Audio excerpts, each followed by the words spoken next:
Bonjour à toutes et à tous, et j'espère que vous allez bien, c'est Lucas et bienvenue dans une nouvelle vidéo de Physique Calisthenics. Aujourd'hui, je vais vous présenter le secret qui se cache derrière une alimentation saine et équilibrée.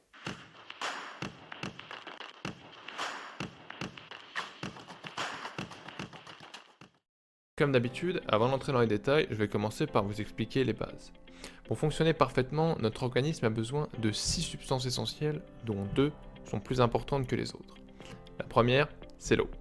L'eau assure toutes les fonctions vitales de notre corps car c'est le constituant de base de nos cellules. Sans eau, pas de cellules, sans cellules, pas de vie. La seconde, ce sont les glucides, et plus particulièrement le glucose. Le glucose est le carburant de notre organisme, et en particulier du cerveau. Il est parfaitement possible de survivre sans glucose, mais vous serez alors faible, fatigué et exposé aux infections et aux maladies. L'eau et les glucides sont les deux substances indispensables à la survie de l'individu. Les 4 substances suivantes sont tout autant importantes les unes que les autres. Il s'agit des lipides, des protéines, voilà, plus précisément des acides aminés qui sont le constituant, des protéines, des vitamines et des minéraux. Ces 4 substances permettent un fonctionnement optimal du corps. Par exemple, la vitamine C est nécessaire à la synthèse du collagène, protéine responsable de la cohésion de la peau, des gencives et des muscles. Le sodium, autrement dit le sel de table, est impliqué dans la communication nerveuse. Heureusement, une alimentation saine et équilibrée couvre largement nos besoins en sodium sans qu'on ait besoin d'en rajouter dans chacun de nos plats. Les lipides sont une source alternative d'énergie, mais surtout un composant de la membrane des cellules. Les acides aminés sont les briques élémentaires des protéines, c'est-à-dire que ce sont eux qui constituent les protéines. Ensuite, ce que j'appelle une alimentation saine et équilibrée, c'est une alimentation majoritairement à base d'eau, de fruits et légumes et de céréales. À cela vient s'ajouter une faible quantité de lipides journalières. J'en profite pour préciser que personnellement, je ne pèse jamais ma nourriture. Voyons maintenant comment une alimentation saine et équilibrée nous apporte tout ce dont notre organisme a besoin pour fonctionner au mieux. Déjà, les fruits et légumes nous apportent une grande quantité d'eau. Un tiers à la moitié de l'eau que nous absorbons dans la journée vient des fruits et légumes que l'on mange. Les céréales, eux, couvrent quasiment tous nos besoins journaliers en glucides.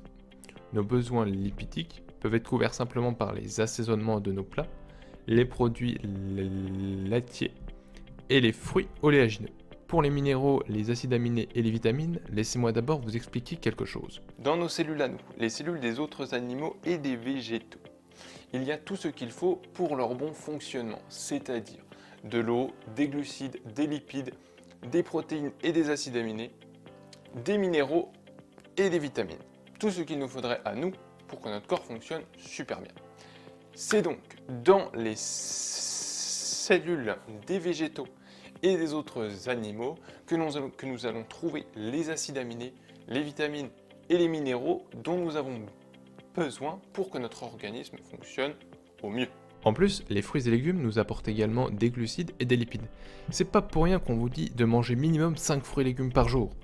Concernant la viande, ça apporte également toutes les choses dont on a besoin. Néanmoins, la consommation de viande est sujette à de nombreuses controverses quant à ses bienfaits sur la santé. Je vous conseillerais alors simplement d'en manger qu'occasionnellement, d'une part parce que c'est cher, et d'autre part parce que tout ce qu'il nous faut pour être en bonne santé se trouve aussi dans les fruits et les légumes. Parlons brièvement de tout ce qui est produits transformés, type plats préparés, confiseries, biscuits, soda, etc. Je vous recommande de les consommer avec une extrême modération. En effet, ils sont la plupart du temps très riches en sucre de betterave et en graisse. En consommer un peu occasionnellement ne pose pas de problème, mais en consommer régulièrement entraîne des maladies comme le diabète et l'obésité. Vous voilà averti.